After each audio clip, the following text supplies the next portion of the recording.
glad she's doing it. Welcome back to Access Hollywood Live. We're with Kathy Griffin. Her new book, Kathy Griffin Celebrity Run-In. You are. I love it. Now, We're looking. There was somebody in there that you had a beef with. Not a good experience. Oh, boy. A blonde talk show host. Daytime. Oh, you caught that. I'm so foolish. I thought I was writing like a sneaky blind item. No. But I think, you know, someone said something about whatever. So, yeah, I'm talking about Ellen DeGeneres. I have to just come clean. She was not nice to you? Well, here's the thing. In my very last dinner with Joan Rivers, we would always check in with each other. And I'd be like, where are you with Ellen? And she'd be like, oh, still hates me. And she'd go, well, what about you? And I'd say, oh, she thinks I'm mean. And the truth is, I guess I feel like I'm sticking up for a pal. Like, I think Ellen's achievements are fantastic. How could I not? But, you know, like I said, there's so few female comics over 50 that are making a living or doing okay. Like, we need to support each other. And I just thought, what am I waiting for? But almost every time Joan Rivers and I would get together, we'd be like, anything from Ellen? No. You? No. And it wasn't like, it was more like, I wish we were better at supporting each other. But also, of course, I don't like being labeled as mean. Mean and funny, fine. But I can just tell you for a fact, Joan Rivers didn't have a mean bone in her body. And I wish Ellen would have really celebrated her more, because Ellen has such an amazing, incredible platform. And she's such a true influencer. And, you know, Joan broke the glass ceiling for women talk show hosts, you know, for sure. And I love that Joan supported you so much, to the point where you write about her in the book and tell a great story about when she invited you to spend the weekend at Chuck and Camilla's. With Chuck and Camilla. That's We're talking about the royals. Yeah. That's right. So Joan calls me one time and she's like, I'm going to London. We're going to spend a night at Windsor and a night at Buckingham. Do you want to go? I love Chuck and Camilla. They're adorable. And I was like, and I'm looking at my calendar like, change everything, move everything, like setting the calendar on fire. Yes, I can. And we had the best time. And, you know, people did not know this about Joan Rivers. And she had a part of her life that was very fancy and high and mighty, but she truly was a class act. And the reason I talk about it is it's almost like it took for her passing for people to like finally get it. But yeah, she took me. I mean, how generous is that? Wait, how was the Chuck and Camilla? It was incredible. First of all, they loved her. Like, the joke of the weekend was, look out, Camilla, because, you know, Joan's here and Chuck's got a little sparkle in his eye. And it was incredible. Like, they are really good. They were very, very good friends. And she was so generous. She introduced me to them. And there was no press. And we were all decked out. Like, we stayed at the same hotel. We had adjoining rooms. And then Joan was so, like, she would just go the extra mile. She'd say, this is my friend, Kathy Griffin. She's a comedian in America. She performs all over the world. She's outrageous. She's unique. She's special. You're going to love her.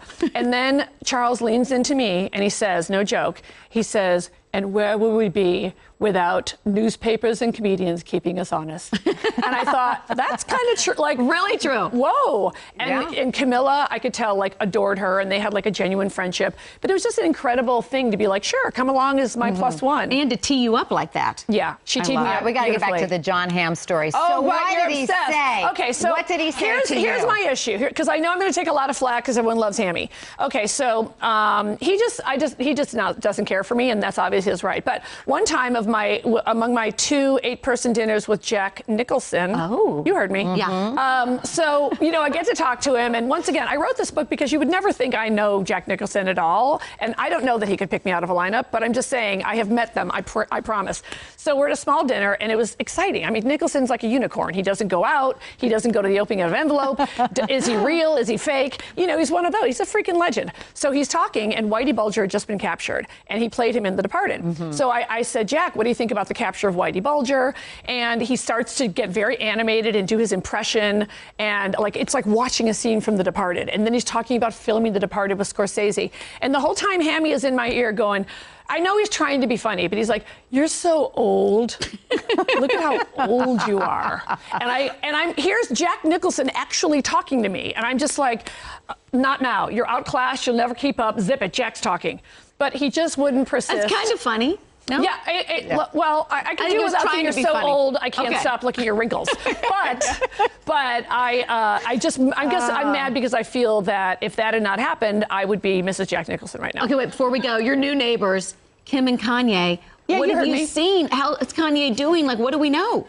Well, I love that you think I'm his caregiver. Yeah. So, yes, you know, ironically, they hired me because I'm the most trustworthy person in their lives that would never say anything. You probably would be. You know, it's so funny. It is so funny to me that my act is 15 feet away from me. I mean, we are right next door, and I don't know if the karma is worse for them or me, but I have to admit they're fantastic neighbors. They don't make noise. They have a ton of security. Are they ever there? Sometimes, not a lot. Like they're really fantastic neighbors. But she's nice. I went over there a couple of weeks ago, and it was just like a little like neighbors. Like I don't want them to feel weird that like obnoxious Kathy Griffin is next to them. And Did you bring something over? Like wine or? No, they're loaded. They're printing money in the basement. No, I went over in my PJs with like a topsy tape. I know. What do you bring over? Another baby? Here you go. And so we just had a nice little chat. And just like a Did you get in the house, or did they stop you at the door? No, I got in the house. Okay, good. But I did have to say, I had to say, please don't have anybody kill me. I'm not here to cause harm or even. But I will say that the thing I appreciated is as we walked out, and couldn't have been nicer. We had a nice chat, and then I remembered, right? I go, hey, don't get used to this, honey. We had a nice little visit, but you're not out of the act. Yeah. And she's like, I know. And Kendall. There are a lot more good stories right in here. Kathy Griffin's Celebrity Run-Ins, My A to Z Index, available now. And her Celebrity Run-Ins 50 City 2017 tour kicks off in January. You work your tail off, do. Missy. 50 cities, emojis, New Year's with Anderson in a book. Don't stop me. And tell Mom hello from us. I will, of course.